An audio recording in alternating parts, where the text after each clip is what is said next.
The great conflict of the ages is about to intensify. But remember the words of Jesus. In me ye might have peace. In the world you shall have tribulation. But be of good cheer. I have overcome the world. Would you like to know how to exercise courage and fight the good fight of faith? Listen to this devotional. Conflict and Courage, a daily devotional by Ellen G. White.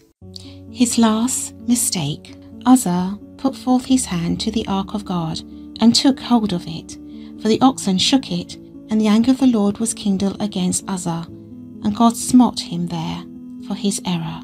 2 Samuel 6, verses 6 and 7. The fate of Uzzah was a divine judgment upon the violation of a most explicit command. Through Moses, the Lord had given special instruction concerning the transportation of the ark. None but the priests, the descendants of Aaron, were to touch it or even to look upon it uncovered. The priests were to cover the ark, and then the Kohathites must lift it by the staves, which were placed in rings upon each side of the ark and were never removed. To the Gershonites and Merarites, who had in charge the curtains and boards and pillars of the tabernacle, Moses gave carts and oxen for the transportation of that which was committed to them. But unto the sons of Kohath he gave none, because the service of the sanctuary belonging unto them was that they should bear upon their shoulders.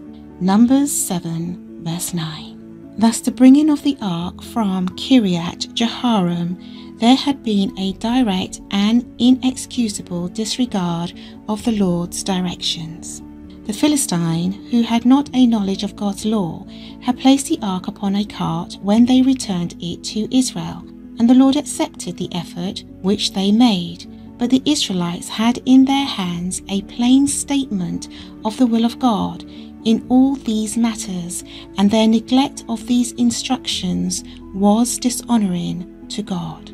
Upon Uzzah resting the greater guilt of presumption, transgression of God's law had lessened his sense of its sacredness, and with unconfessed sins upon him, he had, in face of the divine prohibition, presumed to touch the symbol of God's presence.